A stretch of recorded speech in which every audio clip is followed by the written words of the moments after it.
right, thanks all for joining us and welcome to our executive briefing covering off on practical risk reduction strategies for small business. I'm Lee Hodson, technology strategist with Roden, and very excited to have Ashley Brown, our head of technical services here at Roden, with us today as well. So look, we're here today to share with you some relevant insights to, I guess, keep you informed about what's going on in the cybersecurity space that's actually relevant to small business. We're also going to share some actionable steps that you can apply immediately to be more effectively managing cyber risk in your business as well. We might have a few minutes at the end for any questions as well, so you can pop them into the Q&A there. So let's jump right in.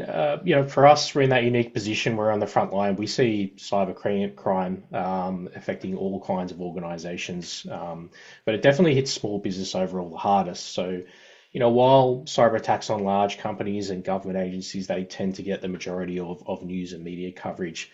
It's smaller businesses you generally don't hear about are more vulnerable to cyber criminals and are definitely suffering proportionately from the results of cyber attacks. And while it's true that small business might not be directly targeted in the same way, say, an Optus or Medibank may have been, when it comes to small business, attackers tend to be casting a broader net. So it's more opportunistic, and it's that lack of cybersecurity expertise, underinvestment in cybersecurity, and I guess smaller IT budgets overall that are contributing factors to this level of vulnerability. Now, you might be wondering, well, why would my business be a target for a cyber attack? You might not think you hold much sensitive information or personally identifiable information, but many of us do possess valuable intellectual property, financial records, payroll, or customer data that can all be exploited or held for ransom. And there's always the risk of fraud and those sorts of things. Even if your business doesn't rely on complex environments, many of us still have on-premise IT systems, networks, cloud services, or cloud apps that, if they're misconfigured or left unsecured, can become pretty easy entry points for attackers. So I want to take a moment to reflect on the reality of the current threat landscape. This year has already been a particularly challenging year for small business. We've seen quite a few, and these are just a small sample on your screen here of small business that have fallen victim to cyber attack. And I guess one of the reasons we're seeing this uptick or continued sort of spike in attacks is because of the rise of ransomware gangs. So these are organized cyber crime groups that carry out target attacks, and often they operate ransomware as a service tools that their affiliates can purchase to carry out their own attacks as well. And you might see a few sort of common names there mentioned, like INC and SafePay. There's many others as well, and these groups are quite well organized criminal networks. They often collaborate between each other, specifically to target businesses for financial gain. And many of these businesses, that you see here would have found out that they had a breach when these ransomware groups post on their dark websites, gets out in the media, they're threatening to leak or sell data that they've stolen if a ransom is not paid. So the attackers will orchestrate these attacks over days or weeks, which is why it's really essential that you have the means to actually detect and respond if there has been a breach in the organization before it kind of gets to this point. And I will touch on a little bit more, we'll go into more detail about some of the steps you should be taking, but I'm going to hand over to Ashley now. He's going to provide a bit deeper insight into some of the common threats we're seeing and how they come about, show you how bad actors are getting past your multi-factor authentication and firewalls, and really, I guess, delve into some of the known and unknown costs of a cyber incident. Thanks, Lee, and thanks everyone for joining us today. I guess to start off, I just wanted to run through some of the common ways, I guess, that attacks start and run through some examples of how these attacks are executed. So I guess many of you probably aren't surprised. The ransomware is still the top threat for small businesses, and that's organizations under 500 employees. Ransomware is very profitable, highly profitable for cyber criminals, and many small businesses are forced to pay substantial ransoms to regain access to their data. And makes them prime targets. So typically small businesses, they've got limited resources to defend themselves, and makes them more vulnerable to ransomware attacks. And less ability to respond effectively. There's also an impact of downtime. A ransomware attack can cause significant operational disruption for small businesses. That's downtime, productivity, loss of revenue, and that can be really devastating for a small business. And we're also seeing ransomware increasing in sophistication. So they're becoming more sophisticated. They're using advanced tactics like phishing and social engineering and exploiting vulnerabilities in software. So it's making it really hard for small businesses to, I guess, defend themselves against these types of attacks. And there's also the data sensitivity and compliance risks. So small businesses often handle sensitive customer data and could be subject to data protection regulations, which I think Lee touches on later. And if this data is compromised, that can cause some legal and compliance issues as well as damage to the business's reputation. So next slide, please, Lee. I just wanted to highlight some of the common attack entry points for these types of attacks. So believe it or not, remote desktop is still one of the most common and actively exploited protocols out there at the moment.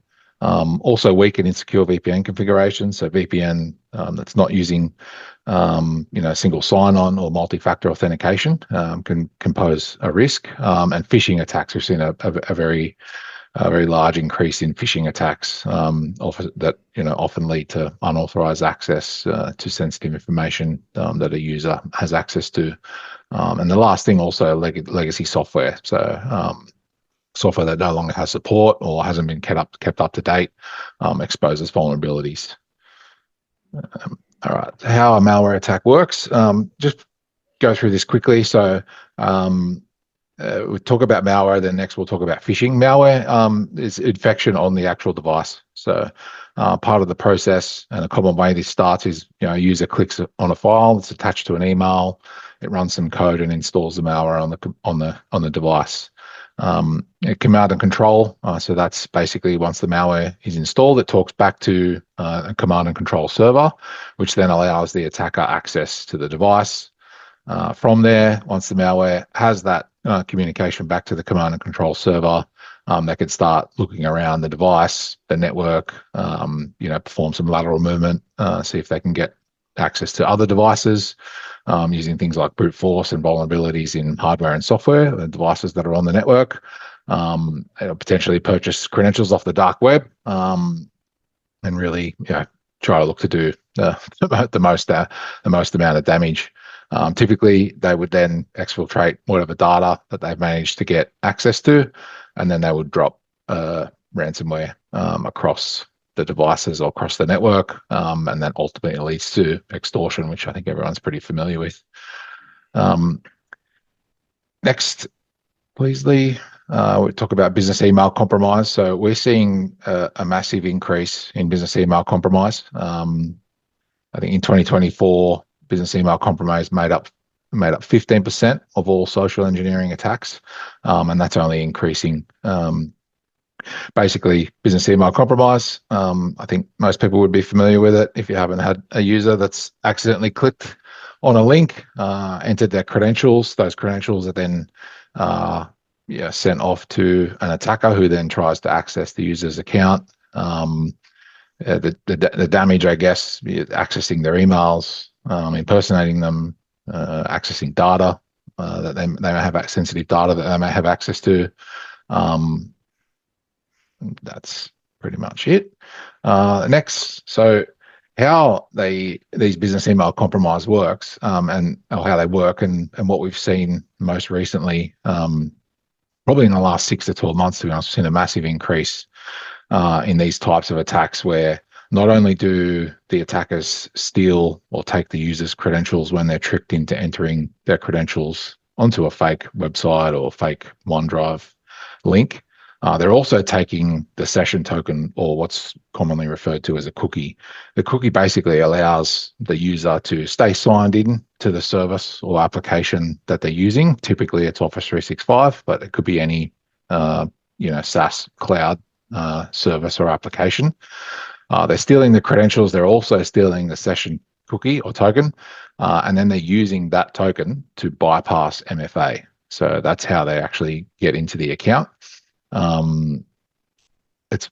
one of the, I guess, the biggest increase or biggest uptake in attacks that we've seen in the last 6 to 12 months. And then once they've got access to the user's account, they can do any number of things, access all of their emails, impersonate them, access sensitive data, all that kind of stuff. Next slide, please, Lee. Some actions you can take. So identify common attack entry points. So what we're really talking about here is vulnerability scanning and penetration testing. So really identifying where your weak points are and securing those. Things like remote desktop, insecure VPN, the things that we touched on before. Next, conducting regular cyber risk assessments. So understanding your prevention, detection, and your response capabilities. Implementing cyber framework and mitigation strategies effectively. So things like the Essential 8, implementing application whitelisting, making sure you're patching and vulnerability, scanning and application hardening is all done appropriately. Also performing exercises in a box, so round table exercises, testing your incident response plan, testing, how the business will function or what you'll need to do if you do suffer a cyber attack. It shouldn't just be call your IT provider. You need to have a proper incident response plan and how the business will continue to function and the response. You're performing data audits, so obviously assessing and understanding what sensitive, private, and personal identifiable information that you may hold, how that's accessed and the associated risks, and also the security controls around that information.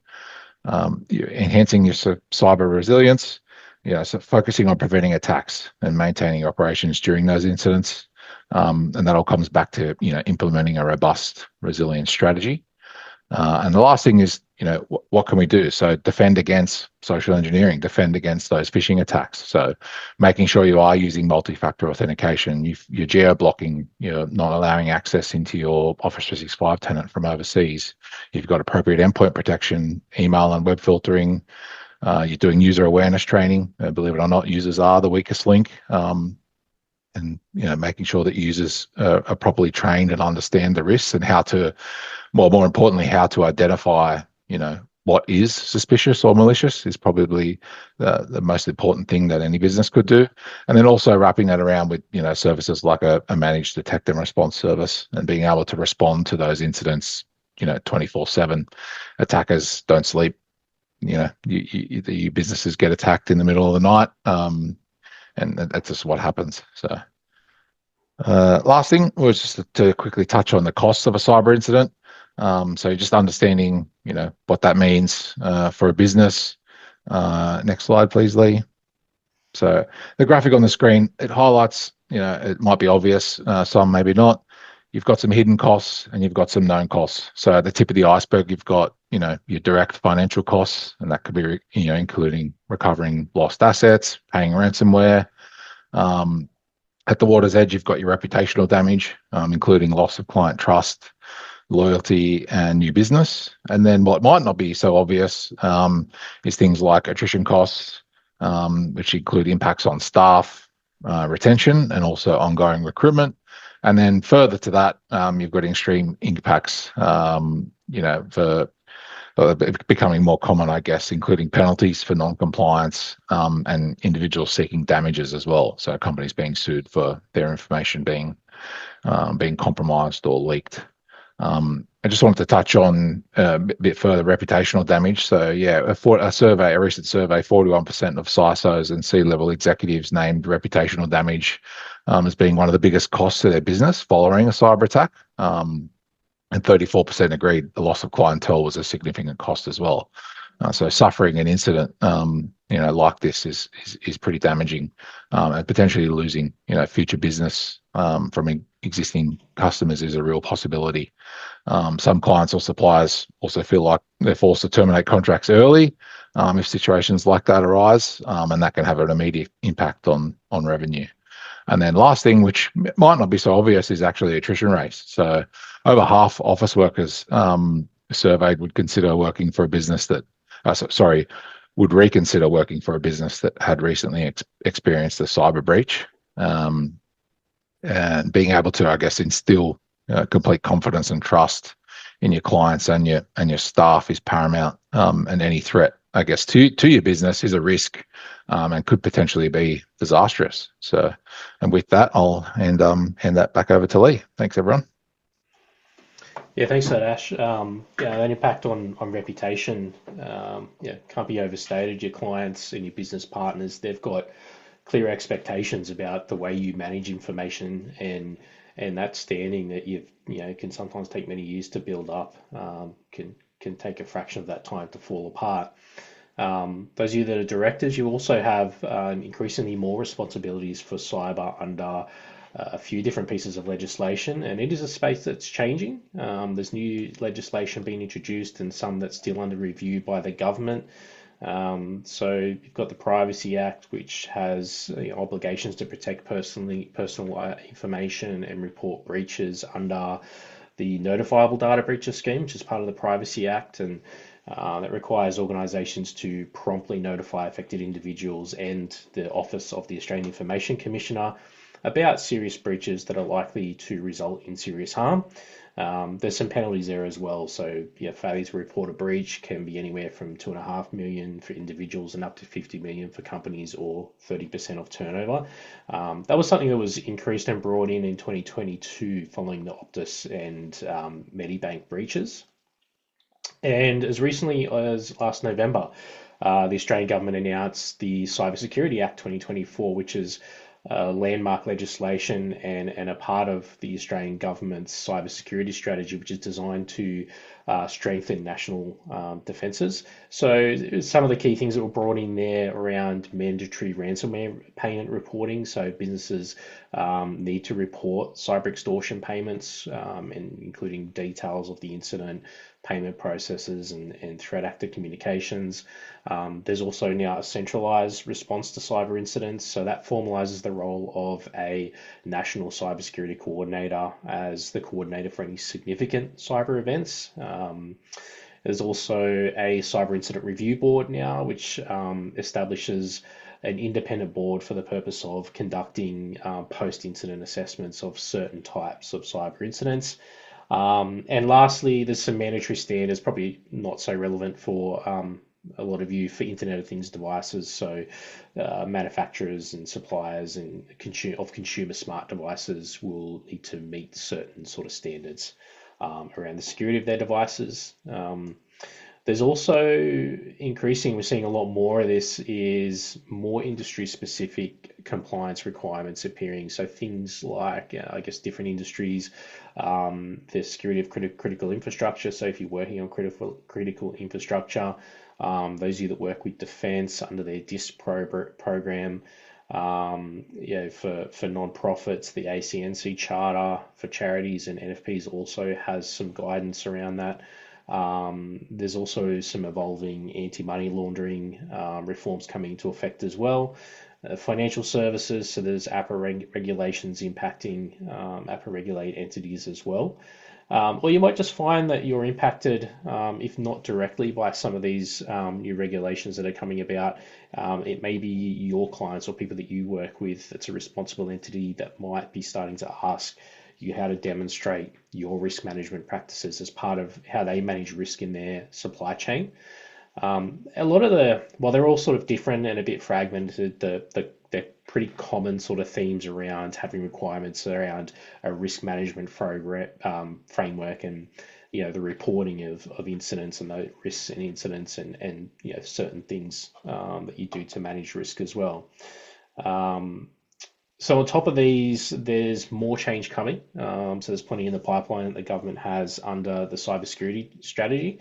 And the government is considering stronger cybersecurity regulations, but also incentives to support a growing digital economy, but also responding to growing threats. So there's a few different proposals there. So it's around setting clear cybersecurity expectations. So things like new standards and security minimums for business, increasing transparency. So the principle there being that businesses and clients should have clear information about the security of technology products and services. Talks of having certifications following assessments, those sorts of things. And also some things around protecting consumer rights as well, and having appropriate legal remedies for victims. There's also more change that's coming through from the Privacy Act as well. So the Attorney General's Department has reviewed the Privacy Act. They've put forward a further 116 proposals. And some of those recommendations were passed that I mentioned earlier, but then there's a further 38 proposals that have been agreed to by the government. So things like the Privacy Act requiring reasonable steps to be taken to secure personal information. Um, the OAIC has been granted new powers to issue infringement notices for non-compliance. And as I kind of mentioned before, more avenues for individuals to take legal action against organizations or for serious invasions of privacy. There's another 68 agreed to in principle as well. So things like removing the small business exemption from the employee records exemption of the Privacy Act, a 72-hour notification requirement in relation to notifiable data breaches, and there's quite a few more in there as well. So these have been agreed to in principle by the government, but there's still further consideration before they get brought into Parliament.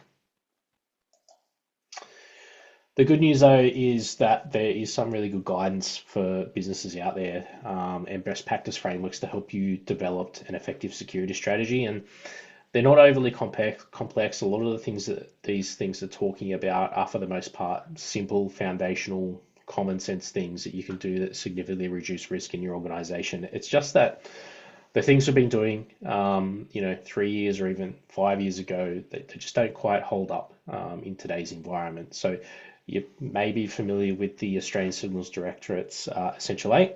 It's a set of cybersecurity strategies developed by the Australian Cybersecurity Centre to mitigate cyber risks. So the Essential 8 is the foundational standard for businesses today. And I'm not going to go into detail of each of the controls, but as you can see, they include some pretty common sense things like multi-factor authentication, patching applications, doing backups and testing your backups. And also under those categories, certain specifications for how they're implemented to avoid less secure deployments, and also checks and logging to help with investigation and incident response. So the Australian government is recommending through the Australian Signals Directorate that all organisations adopt the Essential 8. And as I mentioned, they're kind of the foundational things. So they're very good at preventing breaches in the first place, but as an organization, we also need to plan for what happens during or even after a breach. And what we do during and after breach, it's one of those things that's it's often overlooked, but it is crucial. So the framework you see on your screen there is pretty widely adopted internationally. It does a really great job of laying out on a page all the components required for effective risk management. And also aligns with a lot of the guidance being provided by the Australian Signals Directorate, your industry bodies, even your cyber insurers. They're all kind of leaning towards the same sort of thing. And these standards, so like this NIST, or whether you're looking at doing ISO 27001, they all promote management systems for organizations to bring continuous improvement, but also regular raising and treating of risks in the organization. So it goes beyond just a set of technical IT controls. So you can see there we've got the things that are left to boom. So these are the things that we do prior to a cyber attack. So protecting understanding what our information assets are and protecting them. But if the boom happens, then it's also vital that you have a plan for what to do. That's where being able to detect and whether we've actually had a breach, and then how we respond to it comes in. So we've got identifying our information assets and how do we protect them, but then on the right under detect, how do we actually know if we're being breached? And I guess the question there to ask yourself is, would you rather find out that because our security monitoring team and detection team notifies us, that's obviously a best case scenario, or are we going to find out when a business critical system has been locked up with ransomware, or our customers are receiving spam or fraudulent emails from an account? So obviously, important also to highlight that having that security detection and monitoring is different from the monitoring that your IT team would be doing to maintain your systems. And then we've got respond and recover. So these are things that we do to respond when an incident was happened. So how do we respond and recover to business as usual? One of the key components there is having your up-to-date cyber incident response plan so that it's going to answer the questions that you're going to have in a breach, like, what do we do? Who do we notify? How do we notify them? And kind of goes from there. And I think one of the things there to ask yourself is, when you're going through a breach, it's not really the time you want to be figuring this stuff out. It really is quite stressful enough. Better to have a plan there. And as Ash mentioned early, have we validated it? Have we tested it? Is it up to date? Now, when we talk about response and recovery, one of the things we often get asked about is where insurance fits in, or specifically cyber insurance. So it is an important tool in managing cyber risk. Policies will typically help with the cost of business interruption or recovery. That'll include things like losses experienced, that could be recovery costs related to the loss or damage of data, forensic investigations and remediation costs, engaging public relations advisors, lawyers, or other providers, or even losses incurred by third parties. So they might help you manage the consequences of a cyber attack, but it should be also be considered along other risk management practices, like the development of a greater cyber risk management strategy, regular, the appropriate controls and risk assessments. So you really want to, your insurance is seen as a last resort, and you definitely don't want to be testing the limits of that policy. They're also not going to help with some of the things Ash spoke about before: lost business, reputational damage, whether that's the business, the organization, or even your own professional reputation, loss of market share, competitive position, those sorts of things. There's also a fair bit of change going on in the cyber insurance market itself, and some of you may have already experienced this and noticing this. As attacks surge, so will the cost of premiums, more exclusions, and also minimum standards being set by insurers. So you might have noticed significant increases in premiums or more stringent renewal conditions than, say, a few years ago. They want to know more about the controls and things that you have in place, and typically that's aligning with Essential 8 and NIST frameworks. And the other thing is exclusions as well. So you really want to understand what's been limited, what's included, what's not. Certain losses like cover for ransomware are often excluded now, or limiting the cover available if there's a known vulnerability. So that's a big one. That could apply to a vulnerability in, say, hardware or software that's reached end of life, like Windows 10 that's coming up towards the end of the year.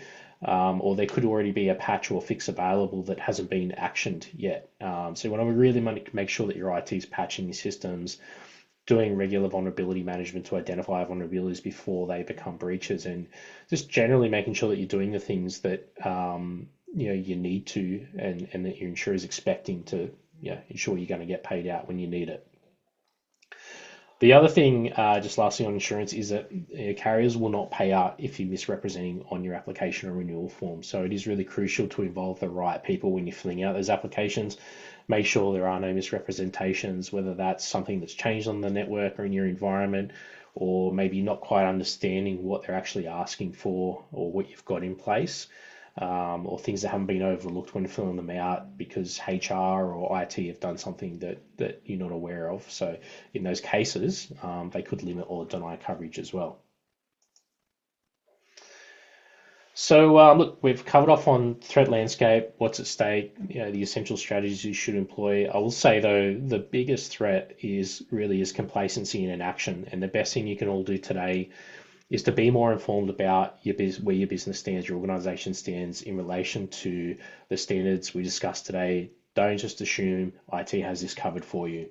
Now, at Roden, what we do every day is we take organizations just like yours through this journey towards cyber resilience. And often the best place to start that, if you haven't done it already, is with a risk assessment. It will help you build an understanding of the organization's risk that's objective and without bias. It gives assurances that there are no gaps or mistakes that could have been overlooked, and also helps support decision making on where to prioritize managing risks. So for those of you that are with us today, we will be sending you out a resource that you can use to do your own self-assessment, help give you some preliminary insight into your organization's cyber maturity. We're also offering up some risk assessments to be performed by one of our Essential 8 certified assessors at no cost as well. Now that assessment, it's quite valuable.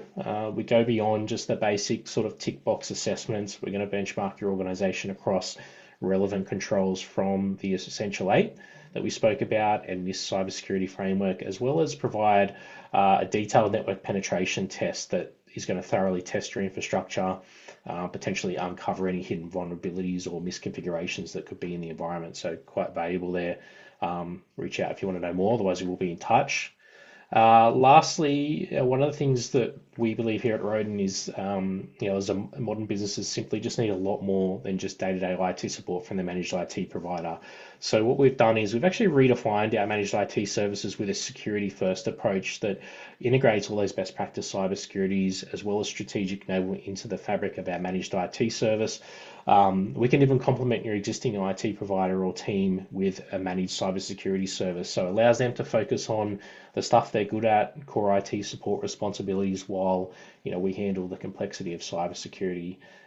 We can do alignment with Essential 8, NIST, all of those frameworks as a managed service as well. So please, if you would like to know more, feel free to reach out. I haven't got any questions in the Q&A. I'll just give a few seconds in case anybody's got anything there.